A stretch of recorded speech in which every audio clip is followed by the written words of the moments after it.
and germs. Welcome to another rendition of Run It Back here at Into the West Comics. I am your host with, I guess, the most, Donovan.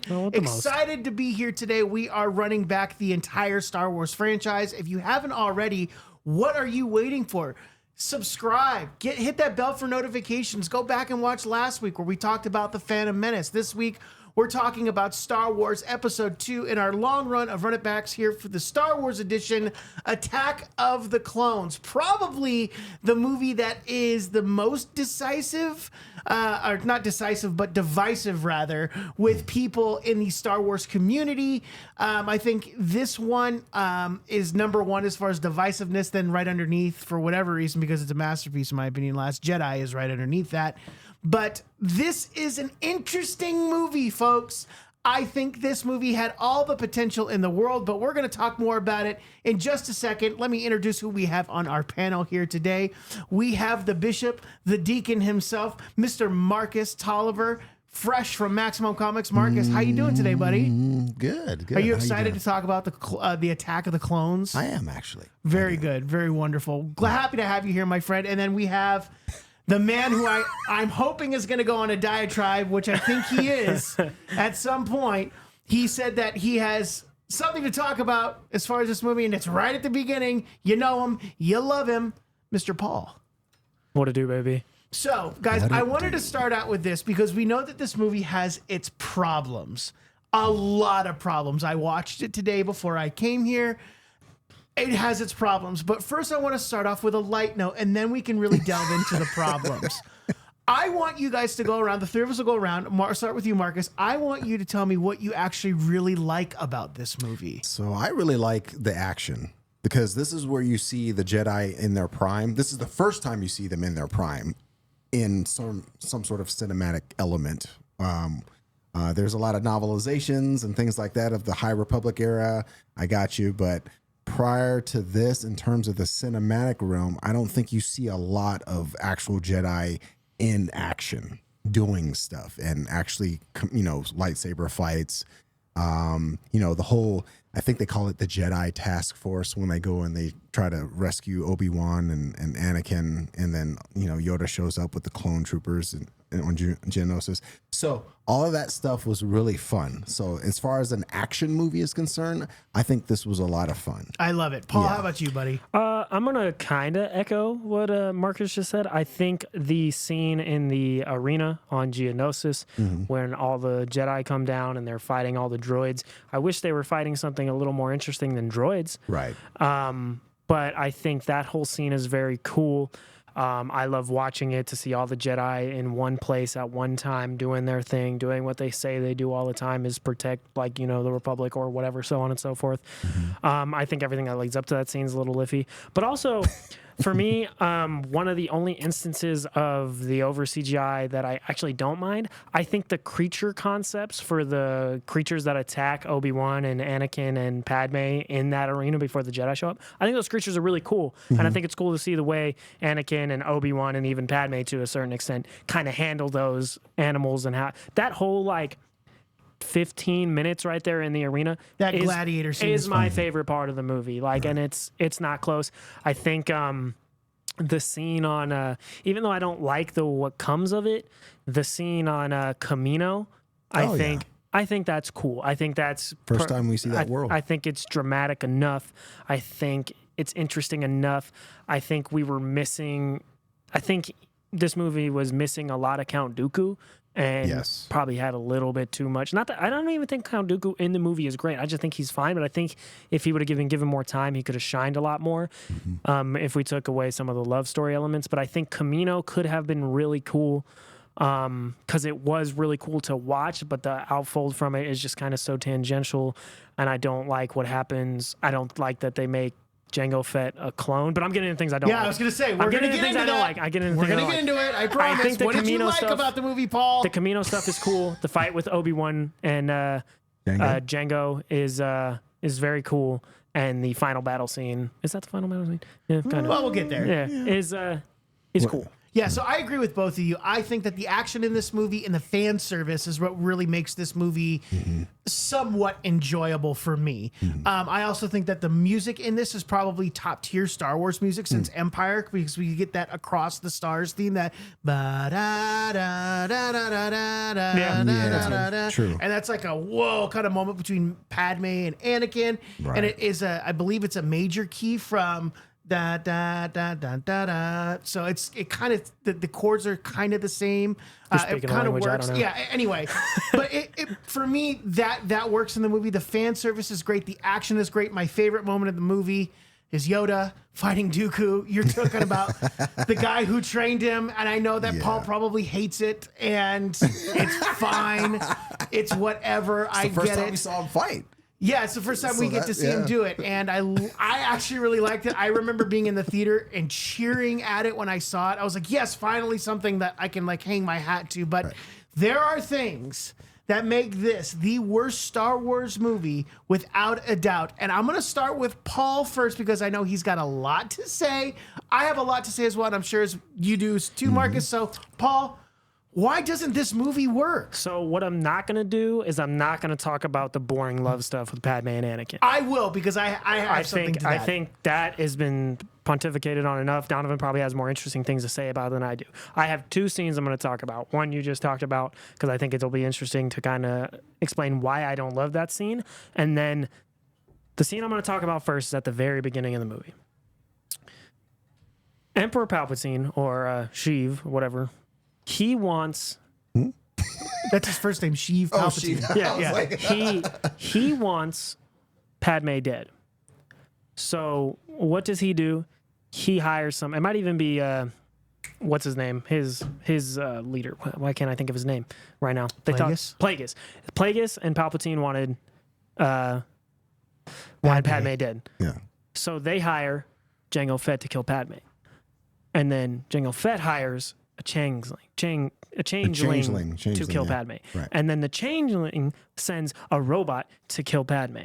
And then that robot sends worms to kill Padme. And then when at the end of that scene, when they catch the changeling, Obi-Wan and Anakin catch this changeling, and they are not with Padme protecting her anymore. Right. What does Jango Fett do? Does he go kill Padme? No, he kills the changeling for no reason. There's a lot of that in this movie, folks. There's a lot of that. That was a toxic dot. You had an opportunity to go to a place that you knew they were not at. I'm supposed to believe Jango is this incredible bounty hunter.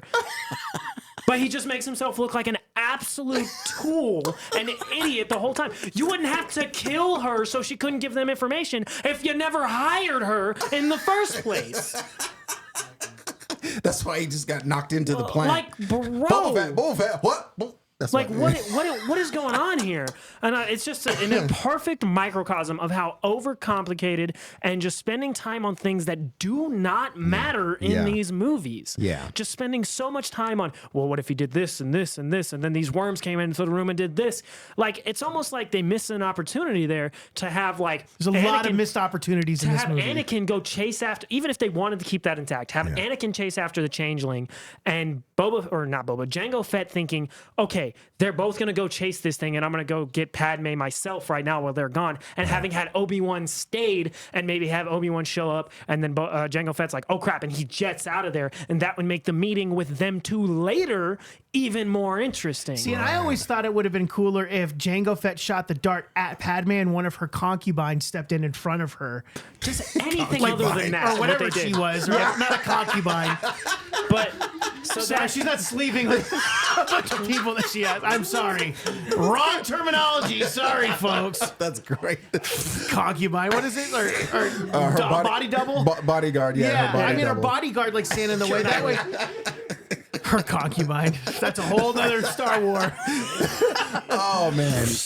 But anyways... Yeah, that whole scene is just a perfect example of how overly confusing and ridiculous these movies can be. I think the chase scene through the thing is silly too. It's like, what are we doing here? How did you ever find these people? I think Lucas kind of went little CGI happy. Yeah. I think it was, because this was right around the time, we were still high off of the Matrix movies and all that. So this was like the cutting edge. Oh, these were all blue screen scenes. Yeah, these were except all when they were in pushing Lake Como technology. for Geonosis is the worst example of that. I would say before the arena, when they're in that like industrial area, that scene is terrible. Like, you could see the aging of the technology for sure. That scene. I hated that scene when I watched it. I was like, "What is happening? She's gonna get stomped on." You think that I think you're gonna kill this character by getting her stomped on by an and industrial then machine? 3PO like getting Like, on what in the the world? battle droid head Yeah. and then switching back and forth. That was just like for kids. That was for yeah. kids. Yeah, but you can do for kids well and still make it interesting for adults. Like, that's proven. Toy Yeah. Story, Into the Spider-Verse. Anyways, so the other scene I want to talk about is the fight with Count Dooku. So my understanding of Yoda going into these movies was he did not need to use a lightsaber. He could be every bit as powerful and control you. And they do it in Revenge of the Sith a little bit, which was Right. dope. That's why one of the reasons why I like it more. Right. They play into Yoda's ability a little bit more and be like, you go, how does this little dude who can barely move defeat, and how is he one of the most powerful Jedi? And instead of doing something interesting, the movie goes, oh, he's just going to bounce around like a little pinball all over the goddamn place, and that's going to be how he fights with this little... Why wouldn't he have a full-size lightsaber?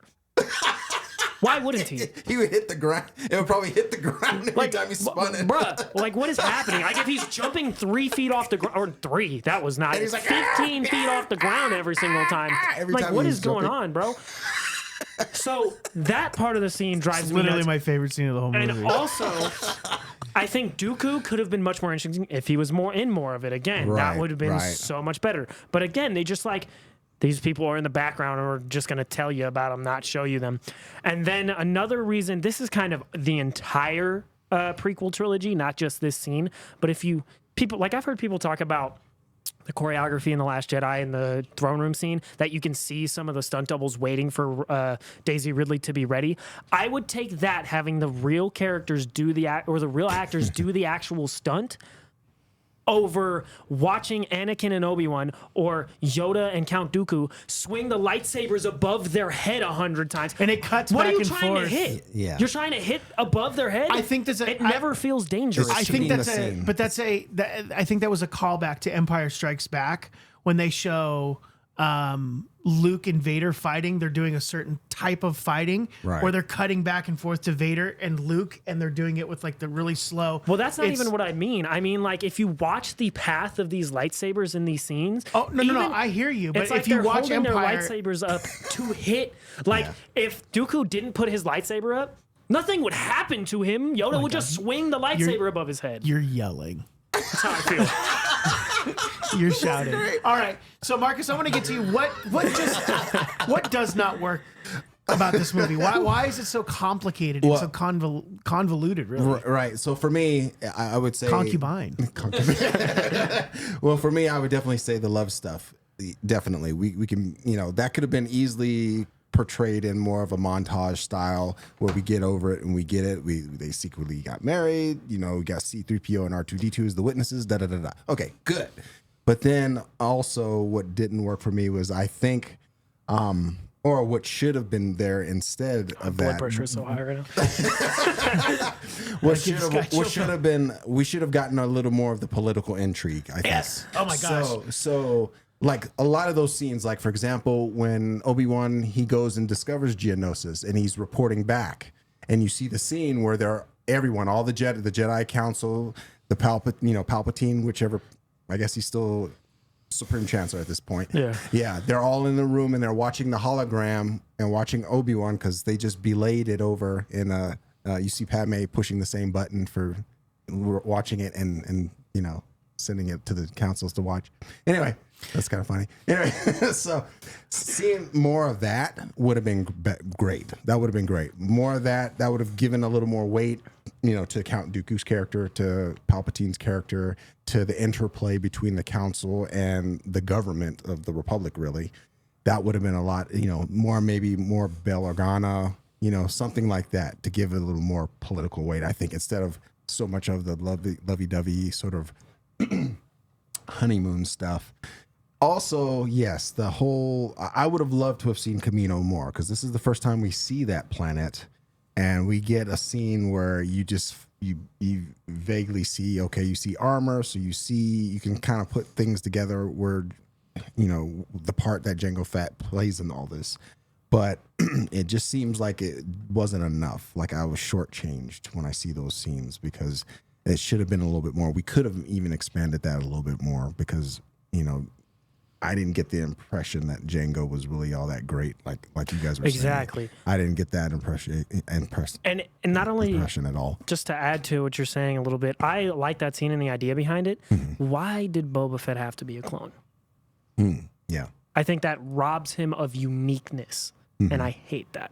But that's one of the only things about that scene. Well, there's a line in there that says that he's actually an unaltered clone. Well, all that means is he's gonna grow up. He's not gonna like grow up at an altered rate. Right. He's literally Jango Fett, but he's just gonna grow up. Right. And I'm just like, just have him have a mother or something. Right. Why does everyone have to not have a mother or not have a father in these prequels? It's insane to me. Yeah. Anyways. Yeah. But yeah, so yes, and then some of the lightsaber choreography was a little interesting. I think it goes back to that whole fight between Count Dooku and Anakin.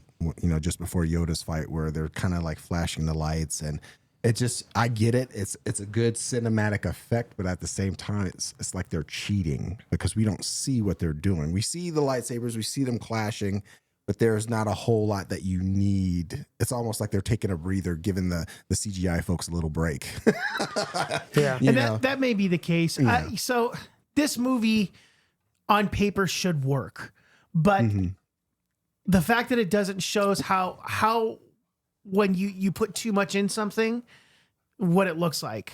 When you put too many things in something that should just be really plain and clear. We have an assassination attempt at the beginning. Right. Who's behind this assassination? Well, it's this guy, it's this bounty hunter, and this dart is from Camino. Well, I'm going to go to Camino and find out where he's from. Okay. Whoa. They're cloning a bunch of people? Wait, the Jedi ordered this to happen? Right. What's going on? Right. Hey, Anakin, you stay here. You watch Padme. I haven't seen her since I was a child. She's so beautiful. Oh my God, what am I going to do? Calm yourself. Take it easy. It's pretty much what Obi-Wan says. Right. But Lucas doesn't leave it at that.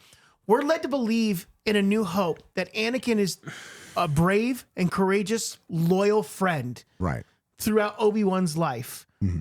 So the first time we see him, he sees Padme and he totally flips on who he's supposed to be. We barely see the two together at all. And she hasn't seen him in 10 years. And she's now a senator who handles debates about the galaxy and the fate of the galaxy and democracy. And this guy's still going through training. And now we get this, I haven't seen her in so long. He tells him to calm down. And then he's like, don't tell me what to do, pretty much. Essentially, he's like, no, I won't. Like, wait, what? This is the hero we're supposed to believe is our hero. Right. And then they go together. So I don't know if you guys have seen the movie, but this is George Lucas's take on Dr. Zhivago. Have you guys seen Dr. Zhivago? Dr. Zhivago is about two people who are forbidden love. They're not allowed to be in love with each other. So they pose as refugees and they go to exotic places to stay in love with each other. That's what's happening. This version. Yeah. It's the Dr. Zhivago that George Lucas loved. Even the poster looks like Dr. Zhivago. Okay. So that was his way of telling this story in the Star Wars universe. Okay. But what doesn't work is the dialogue between them. The part where they're rolling around in the grass and when So bad. that's you and your fine. girl, Paul. It's teenagers having fun or whatever. But the dialogue, she talks about democracy and he's like, I think dictatorship should be better. And she's like, that's really evil. And he's like, yeah, so be it. And that's that. You're not like, what? Like, there's even the scene when they're in the transport and they're talking about love. He's like, Jedi are forbidden to love. Like, okay, this works here. This kind of works here because you're drawing this fine line. They're not allowed to love, but he feels something for her.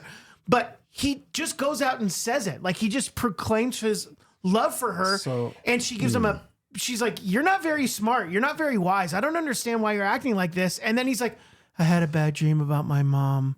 Will you stay here? You comfort me. And then she's like, oh man, something's doing something for me here. Oh my gosh. Like, Padme's not stupid. Why are we making her look she is. stupid? Like, she's not supposed to be stupid. And she just falls for him because, like, he says, "You comfort me," and I don't like sand. It's coarse and it gets everywhere. Like, that doesn't make sense. No, this is our hero that we're supposed to have go, I'm not supposed to love. I'm not going to love. Oh my gosh, I had a dream about my mother. The only thing that I ever love, ever, still in this universe, ever again. Padme should have been like, fight for that love. Screw with the Jedi thing. Fight for the things that you love and that you believe. Right. Fight for those things. Then it gives him better motive to go to Tatooine and kill all those people. And then she's like, not that kind of love, pal. Yeah. Then she can see the hate and the rage in him. She Right. goes, oh, I love that he fought for what he loved, but I don't know if that's worth being with. And we shouldn't hear Anakin profess his love to her at all. Right. There is one brilliant moment in the movie that I think should have been the only time that Anakin told Padme that he loved her. And it's right before they go out and get strapped to the post. He says, the moment I saw you, you were everything. I loved you the moment I saw you. Right. If he'd not had told all of us at the beginning how much beautiful she is, how much he loves her, and he was stoic and quiet and listened, and they had thoughtful conversation with each other. Right. Then that part where he says, the moment I saw you, I knew I loved you, and I knew there was nothing that I could do about it. Even as a Jedi, I have to love you. I will break the Jedi rule to love you.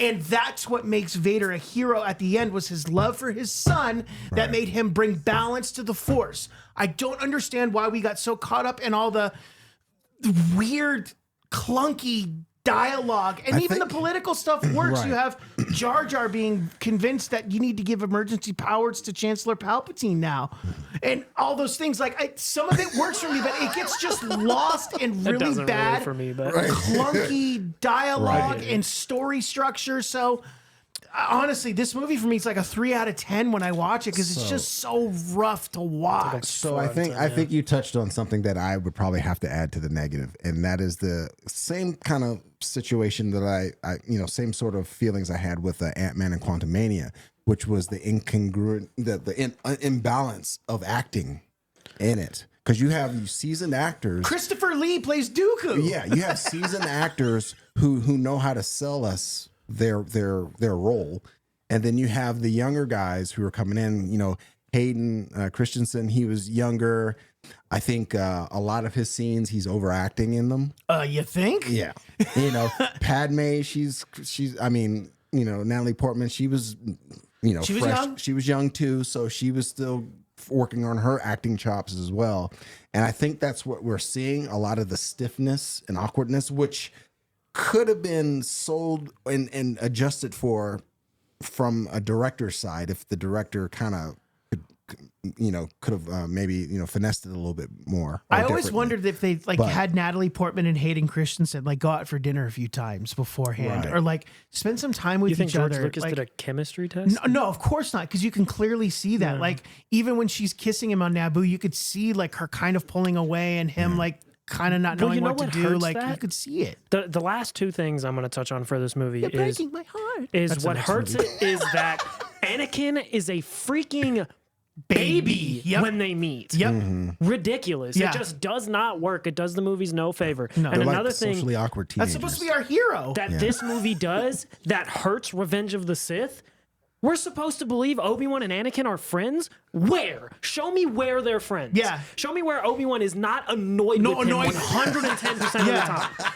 That's what I said at the beginning. In A New Hope, he's like, he was a great friend and a cunning warrior. What part of it has been a great friend? When did this happen? Yeah. What? Right. And they had to do it in the cartoons, which is such an unfortunate thing, because why didn't we get that in the movies? And it almost feels like they were... I mean, I guess some of their acting kind of plays to the fact that you have two socially awkward teenagers, basically. One of them's 18, the other one's 25. Both of them are duty bound. So both of them, one was a queen. Duty. One was a queen and now a senator. So all she's known is work. She probably has no social life, never had a boyfriend, that kind of thing. And then you have Hayden Christensen, of course. He's never had a girlfriend. He's been in Jedi training all his life. So they're kind of like, oh, I think I love you. Or, so they don't know how to really, they haven't had that social, they haven't been able to work on their social and emotional intelligence. They got Justin Bieber and AOC, and that's Anakin and Padme. That's really all it is. I think that the very last thing I'm going to say. Oh, no, you're going to say something else. Nah. it's just the whole the whole dynamic between them just does not work. It's terrible, and they never seem like they like each other either, and it makes everything else hard to believe. And I think all they needed to do for Padme, for them to not have to love each other, was she's a queen and a senator and can't be with a Jedi. They didn't have to implement this ridiculous rule that Jedi can't love other people and can't fall in love. But even if they did That makes me so mad. It makes me so angry that that's a rule. Because why? Why? What military attachment have you? Yeah, you can't have attachment. You can't love people when the light side is all about what? Even though Obi-Wan goes, "I loved you, Anakin." Well, now. You know how I weren't love supposed him. to do that. Oh, We'll get into that next week when we talk about Revenge of the Sith. It makes some weird shut-ins. Okay, I'm done. We're gonna get off the diatribe of Attack of the Clones, guys. Attack of the Clones, you can find it on Disney Plus. What did you think of this movie? We would love to hear your thoughts in the comments below. And again, if you haven't already, please subscribe. Go visit us at Apple Podcasts, Stitcher, wherever you find your podcasts. Spotify. We love you. Thank you for coming, and we'll see you next week for Revenge I had a of blast. the Sith. I hope you did too. Do it.